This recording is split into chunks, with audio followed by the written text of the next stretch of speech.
ತಾಳಿ ಅಂದರೆ ಒಂಟಿತನದ ಬೇಡಿ ಅಂತ ಏನೇನೋ ಕೇಳಿದ್ದೆ. ಆದರೆ ಇಲ್ಲಿಗೆ ಬಂದಮೇಲೆ ಅದೆಲ್ಲ ಸುಳ್ಳಾಯಿತು. ಯಾಕಂದರೆ ಪ್ರತಿಯೊಂದು ಹಂತದಲ್ಲೂ ನೀವು ನನ್ನ ಜೊತೆಗಿದ್ದೀರಾ. ಒಂಟಿ ಅನ್ನೋ ಭಾವನೆ ನನ್ನ ಹತ್ರ ಸುಳಿದೇರಾಗೆ ಕಾಪಾಡ್ಕೊಂಡು ಬಂದಿದ್ದೀರಾ. ನಾನು ನಿಮ್ಮ ಹತ್ರ ಏನು ಹೇಳಬೇಕು ಅಂತಾನೆ ನನಗೆ ಗೊತ್ತಾಗ್ತಿಲ್ಲ.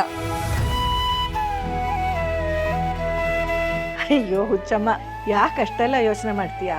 ಈ ಮನೆ ನಿಂದೆ, ಈ ಮನೇಲಿರೋರೆಲ್ಲ ನಿನ್ನೋರೆ. ಆದ್ರೂ ಒಂದೇನಪ್ಪ ಅಂತಂದ್ರೆ, ಕೆಲವು ಕಹಿ ಘಟನೆಗಳು ಮನೆ ವಾತಾವರಣನ ಬದಲಾಯಿಸ್ಬಿಡೋದು ಸಹಜ. ಆದ್ರೆ ಇಷ್ಟಕ್ಕೆ ಸೋಲು ಒಪ್ಕೋಬಾರ್ದು, ಧೈರ್ಯವಾಗಿ ಹೆಜ್ಜೆ ಇಡಬೇಕು. ಹೋಗ್ತಾ ಹೋಗ್ತಾ ನಿನಗೆ ದೂರ ಇರೋರೆಲ್ಲ ಹತ್ರ ಆಗ್ತಾರೆ. ನಿನಗೆ ಹತ್ರ ಆಗಿರೋ ಒಂಟಿತನ ತಾನಾಗೆ ದೂರ ಆಗುತ್ತೆ. ಆದ್ರೆ ಒಂದು ಮಾತು, ಈಗಿಂದೀಗಲೇ ನಿನ್ನ ಈ ಬೇಜಾರೆಲ್ಲ ಕಿತ್ತಿಸ್ದು ನಗ್ನಗ್ತಾ ಇರಬೇಕು. ನೀನಿಲ್ಲಿಗೆ ಬಂದಿರೋದು 3 ಜನ ಸೊಸೆಂದ್ರಿಗೆ ಅತ್ತೆ ಆಗಿ. ಅತ್ತೆ ಅಂದ್ರೆ ಹೇಗಿರ್ಬೇಕು ಗೊತ್ತು ತಾನೆ?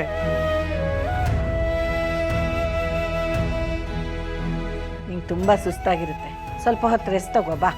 ಅಲ್ಲ ಅಜ್ಜಿ, ನಂದು ಯಾವ್ದು ರೂಮು? ನಾನು ಎಲ್ಲಿರಬೇಕು? ತೋರಿಸ್ತೀನಿ ಬಾ.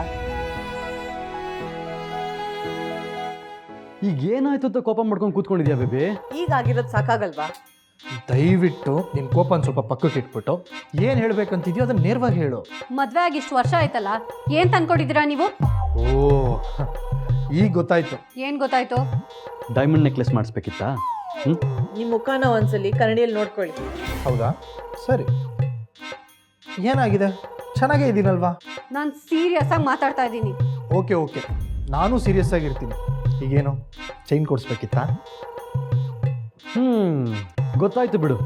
ಮುತ್ತಿನ ಸರ ಕೊಡಿಸ್ಬೇಕಿತ್ತಾ? ಅದೆಲ್ಲ ಆಮೇಲೆ ಇರಲಿ. ಒಂದೇ ಒಂದು ಗ್ಲಾಸ್ ಹಾಲು ತಗೊಂಡು ಬಂದ್ಕೊಟ್ರಾ ಹೇಳಿ? ವಾಟ್? ಹಾಲಾ? ಹಾಲಾ? ಹೌದು, ಅಲ್ಲಿ ನೋಡಿದ್ರೆ ಅಜ್ಜಿ ತಮ್ಮ ಸೊಸೆಗೆ ಪ್ರೀತಿಯಿಂದ ಹಾಲು ತಗೊಂಡೋಗಿ ಕೊಡ್ತಿದ್ದಾರೆ. ನೀವು ಯಾವ್ದಾದ್ರು ಕೊಟ್ಟಿದ್ದೀರಾ? ಸುಮ್ಮನೆ ಲಾಜಿಕ್ ಇಲ್ದೆ ಏನೇನೋ ಮಾತಾಡ್ಬೇಡ.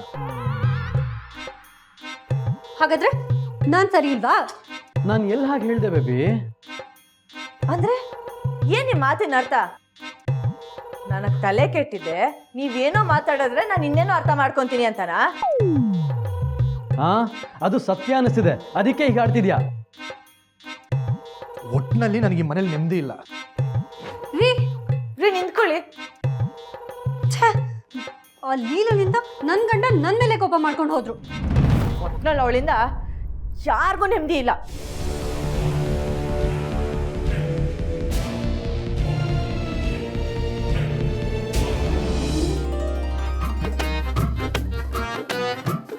ಅಯ್ಯೋಯ್ಯೋ, ಇಲ್ಲಿಗೆ ಯಾಕೆ ಕರ್ಕೊಂಬಂದ್ರಿ ಅಜ್ಜಿ?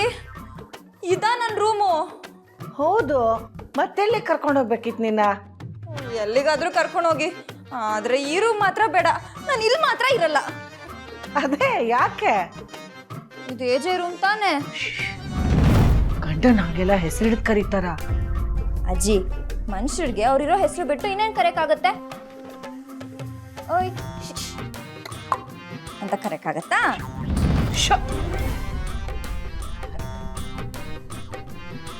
ನೋಡು, ಇನ್ಮೇಲೆ ಈ ರೂಮು ಬರೀ ರಾಮ್ದು ಮಾತ್ರ ಅಲ್ಲ, ನಿಂದು ಕೂಡ.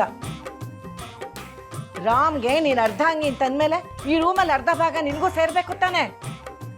ಇನ್ಮೇಲೆ ನೀನ್ ಇಲ್ಲೇ ಇರಬೇಕು, ರಾಮ್ ಜೊತೆ ಬಾಳ್ಬೇಕು. ಇದು ನಿನ್ನ ಡ್ಯೂಟಿ. ಅಜ್ಜಿ, ನಾನೇ ಹೇಳ್ತಾ ಇರೋದು. ಹೇಳಿದ್ದನ್ನ ಅರ್ಥ ಮಾಡ್ಕೊಂಡು ಇಲ್ಲೇ ಬದುಕಬೇಕು, ನಮ್ಮನೆ ಬೆಳಗ್ಬೇಕು, ನಮ್ಮ ವಂಶ ಬೆಳೆಸ್ಬೇಕು. ಅಜ್ಜಿ, ನಿಮ್ಗೆ ಇಷ್ಟೊಂದು ಕೋಪ ಬರುತ್ತಾ? ನಾನೇನೋ ನಿಮ್ಮ ಮಗ ಹಿಟ್ಲರ್ಗಷ್ಟು ಎಷ್ಟು ಕೋಪ ಬರುತ್ತೆ ಅಂತ ಅನ್ಕೊಂಡಿದ್ದೆ. ಆದ್ರೆ ನೀವು... ನಾನು ಅವರಮ್ಮ. ಅಜ್ಜಿ, ಚಿಕ್ಕ ಮಕ್ಕಳ ಥರ ಆಡಬಾರ್ದಮ್ಮ. ಹೇಳಿದ ಮಾತು ಕೇಳಬೇಕು. ನೋಡು, ಈ ಮನೇಲಿ ನಿನ್ಗೆ ಯಾರೂ ಇಲ್ಲ ಅನ್ಕೋಬೇಡ. ನಿಂಗೇನಾದರೂ ಬೇಕಾದರೆ ಒಬ್ರಲ್ಲ ಇಬ್ರಲ್ಲ 3 ಜನ ಸೊಸೆಯರಿದ್ದಾರೆ. ಯಾರಾದರೂ ನಿನ್ನ ಸಹಾಯಕ್ಕೆ ಬರ್ತಾರೆ. ಏನೋ ಅರ್ಥ ಆಯ್ತಾ? ಸರಿ ಅಜ್ಜಿ.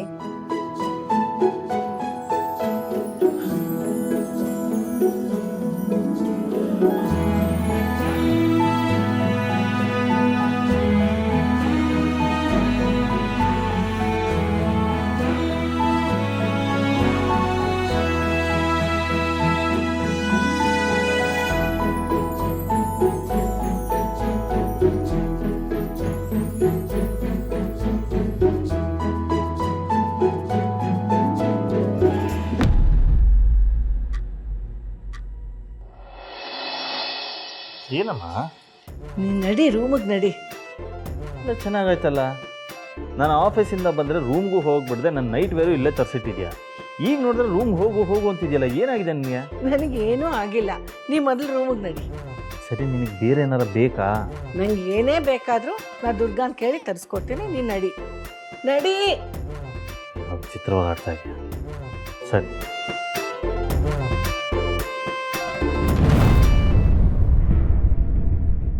ಆ ಕೌಸಲ್ಯಿಂದ ಏನೂ ಆಗಲ್ಲ ಅನ್ಕೊಂಡಿದ್ವಿ, ಆದ್ರೆ ನಮ್ ಕಣ್ ತಪ್ಪಿಸಿ ಆ ಲೀಲಂಗೆ ತಾಳಿ ಕಟ್ಸೇ ಬಿಟ್ರು.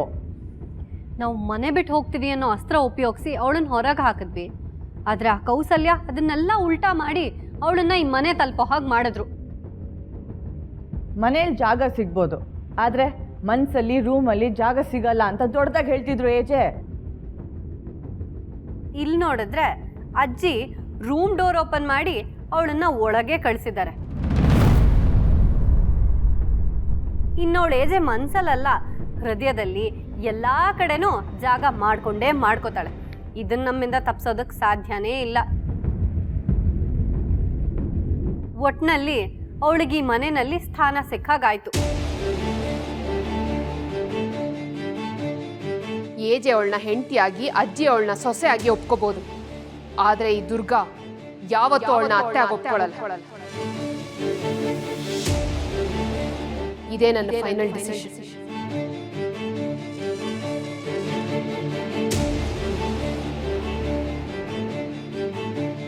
ದುರ್ಗಾ ಅಕ್ಕ ಒಪ್ಕೊಂಡ್ರು ಒಪ್ಕೊಳ್ದೇ ಇದ್ರು ಯಾವ ವ್ಯತ್ಯಾಸನೂ ಆಗಲ್ಲ. ಯಾಕಂದ್ರೆ ಇದು ನಿಂತಿರೋದು ಏಜೆ ನಿರ್ಧಾರದ ಮೇಲೆ. ಅದನ್ನ ಬದಲಾಯಿಸೋ ಶಕ್ತಿ ಇರೋದು ಅಜ್ಜಿಗೆ ಮಾತ್ರ, ಆದ್ರೆ ಲೀಲಾ ವಿಷಯದಲ್ಲಿ ನಮಗೆ ಯಾವತ್ತೂ ಫೇವರ್ ಮಾಡಲ್ಲ. ಒಟ್ನಲ್ಲಿ ನಾಳೆಯಿಂದ ಆ ಲೀಲನ ಆಧಿಪತ್ಯ ಶುರು ಆಗತ್ತೆ.